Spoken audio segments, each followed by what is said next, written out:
Hey guys, welcome back to my channel. So as you can see from the title, for today's video, I have a very special guest. But obviously nakikita niyo na siya. Bago ko siya Tagalog nga pala tayo. Tagalog, sorry.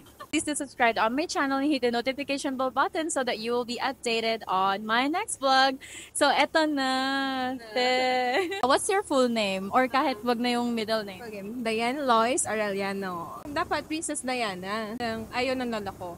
So, si papa ko yung Lois from Lois and Clark. From where? Lois and Clark. Ni Superman. Sure naman. Ni Superman. Yung ano ni Superman, yung girlfriend. So, yeah, I don't know why Diane. So, Pero yung nickname mo sa tag is? Diane. So basically, parang tsikahan lang to. Getting to know. Kasi bihira lang din ako makalipad ng Pinay. And first time kong nakalipad din si Loy. So, ano yung work mo before? Nag-work ako sa US as F&B server for 1 year. Brown Hotel. 1 year lang kasi nag-pandemic. Kailangan kong umuwi ng Pinas. After nun, bigla ka na cabin crew. Oo, siguro pero mga na-stuck din ako sa Pinas during pandemic. So, hindi kasi ayoko ng ibang work sa Pinas ng hindi cabin crew. So, nag-wait ako ng turn na mag-open yung mga airlines. So, I tried. But there were a few airlines na nag-open. Why AirAsia? Why AirAsia? At first, pinutahan ko ng open day is AirAsia Philippines. Nakarating ako ng final stage agad. Tapos, akala ko yun na yun. Pero hindi. After 2 weeks, nag-email yung Malaysia AirAsia. So, green-up ko siya. Pumunta ako sa interview. And then, I got in. So, that's why parang di na ako nag-waste ng opportunity. So, green-up ko na siya. Kasi syempre, sanay ka na rin sa ibang bansa. Yeah. So basically sa US, OFW ka doon. Mm-mm. As in, lahat ng processing nyo, doon na mismo sa Parang Pinas. may agency sa Philippines ako na. Pero how did you get sa US? Parang meron kasing siya, agency in Philippines na basta nagbayad din ako ng may bayad din syempre yung mga processing, visa and ticket. Kumbaga, sarili mong gastos lahat. Yeah, sariling gastos. Visa, everything is yours. Okay. So, sa cabin crew, guys, hindi ganon. Kahit na OFW ka, saan ka pa mabibase, Qatar, Dubai, everywhere, Yeah. sila mag-handle. Especially the flights, definitely the flights. Pero yung mga visa, lahat, sila talaga mag-handle. Yan. Kailan birthday mo pala? Kaka-birthday ko lang. Happy belated birthday. 13. Thank you. Same kami, year 97. Ang kailan birthday mo? March. Pisces? Yes. Oh, why? I'm a fire sign. Okay. Pero yung jowa ko is Pisces. Pero March 4. Tapos mas close kasi ako sa mga water sign. I don't know why. Aquarius, right? Sagittarius. Sagittarius. I'm a fire sign. Okay. Yeah. Fire and water. Wala akong alam sa mga ganyan. Basta alam ko lang mga Pisces iyakin. Parang hindi. Hindi, yung jowa mo. Hindi ko nga nakita umiyak yun. Gusto mo paiyakin eh. Curious lang din ako, kailan kayo pumunta sa Malaysia? Anong year? Year 20. Sinundo mo kami. Kalimutan ko na. Good evening again. Guys, sinundo ko pala sila. So, nakita nyo na. Nakita nyo na siya sa vlog ko dati. Okay. Nag-iba ka ng hair. Oo, nag-black kasi. Hindi. Short hair na ako na sinundo mo. Tinatanong niya, ano daw nangyari sa amin nung ex ko? Kasi nung sinundo ko sila, yung ex ko pa yung kasama ko. Wala, hindi nag-work. Hindi nag-work out. Nakakatuwa naman siya no It's very time. nice. Yeah. Wala, hindi nag-work out. Bakit? Naiyak na. Medyo. Sorry, nag-work muna kami. Kaya natigil. Ang ganda ng hair niya, diba? Ang daming crew na nagtatanong sa'yo about your hair.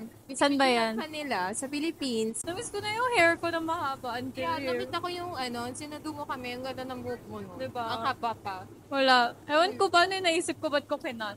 Okay lang, para Fresh. New look, fresh look lang, ganda. So, all this while naman mahaba yung hair ko. Anyway, yung chikahan namin kanina, tinatanong niya kung ba't daw kami di nag-workout. So, i-mute ko yung part na yon. Kaya, kasi medyo private yung reason and that's like between us. Pero ilang years na kayo? Ano din kami? 5 buong stay ko sa KL. Second sector now, we're on our way back to KL. Ano yung difference ng pag-work sa US compared sa Malaysia? Siguro, ang struggle ko kasi dito, yung food. Ah, So, yeah, sa US madali kasi mga carbo, di ba, burgers and steak. Tapos, madali lang. Dito kasi medyo iba yung strong.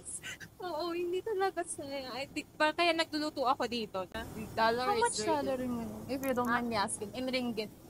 Yeah. Grabe yung salary niya, times 3, Yeah. times 3, times 4, around there, compared sa pagiging cabin crew. Tapos, minsan work ako ng 18 hours.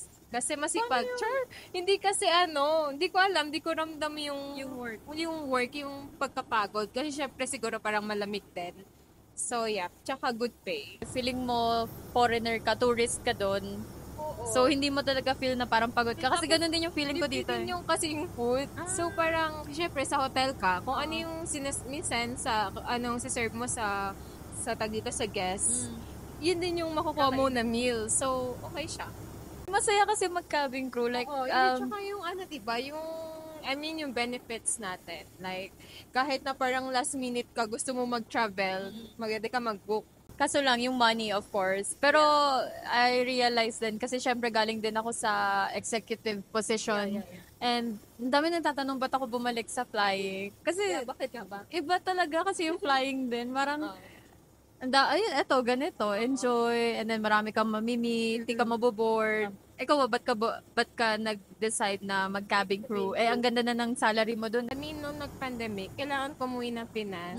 So, no choice ako. Pero pwede ka naman bumalik dun. So bakit cabin crew? Mag-apply. So, wala. Cabin crew, hindi ko din alam. Kasi nung bata ako gusto ko maging doktor. Hindi ko alam ba't gusto naging biglang cabin crew. Siguro kasi yung lolo ko is aircraft mechanical before. Ano siya? Aircraft mechanical.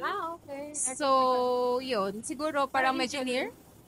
parang ganun. So, parang din siya, na-destino din siya sa iba't ibang lugar every year. How long have you been flying na? Almost 2 years. Almost 2 years. Sa 2 years na yon, sisisi ka ba sa mga decision mo? Hindi naman ako nagsisisi, pero siguro,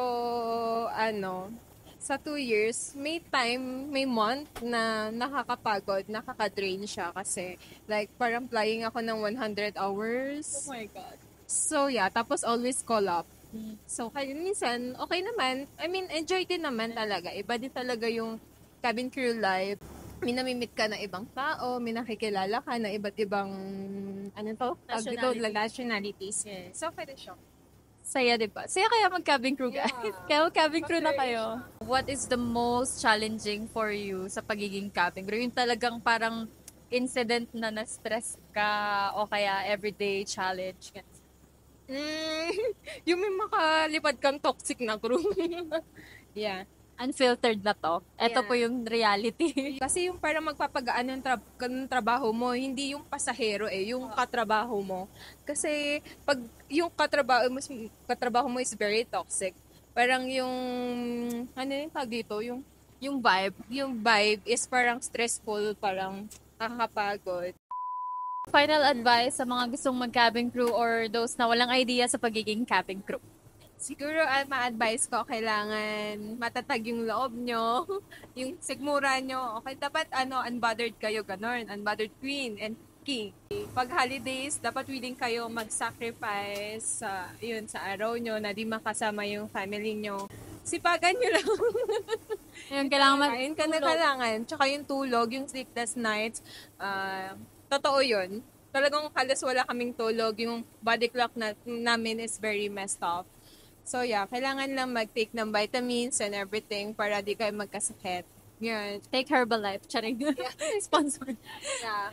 Yun lang. Okay. So, thank you so much, Thank Bebe you. Girl. Thank you for guesting sa vlog ko. And thank you din sa mga nanonood. So, yun lang guys. Don't forget to subscribe on my channel and hit the notification bell button so that you will be updated on my next vlog. Bye with you soon.